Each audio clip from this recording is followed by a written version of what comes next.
Presiding Officer, a very brave speech by Peter Chapman from the Tory benches on the subject of fishing, while so many fishing companies around many of our rural communities are going out of business as a result of Tory actions. But I want to focus on perhaps some other matters, and I will start by thanking the clerks and their advisers in the committee for their very considerable input to the report that's now before Parliament today. There are a number of things in the report that it's important perhaps to focus on.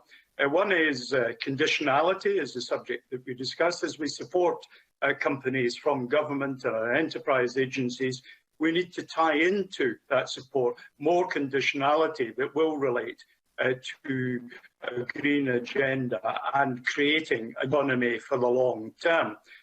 Investment opportunities are there. The Scottish National Investment Bank is a new vehicle that will help, and I know will have this as part of its important priorities. But we also need wider state investment and private capital.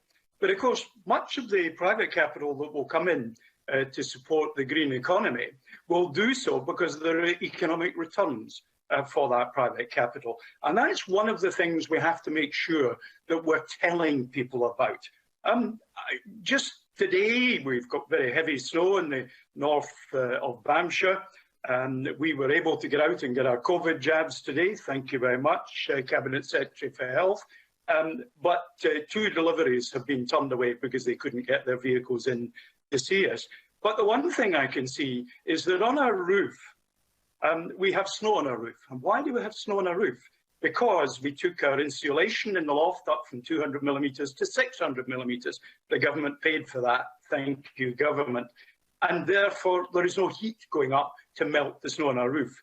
Not all the houses we passed on way down to Macduff were similarly insulated. So some of the actions that we need to take are very local actions, very simple, straightforward, not high-tech actions, but with huge benefits.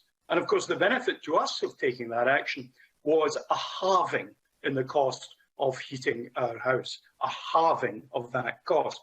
And many of the good things that we as individuals can be doing have benefits. If we drive fewer miles, we spend less money.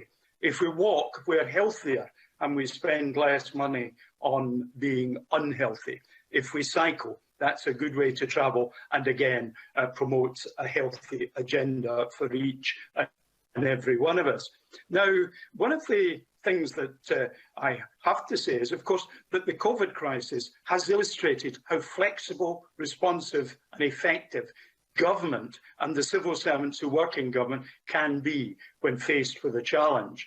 Relieved of perhaps some of the narrow constraints, told to just get on with it, we've had a magnificent response right across the public sector, not simply in Scottish Government, but in parts of the UK Government, but more fundamentally in local government.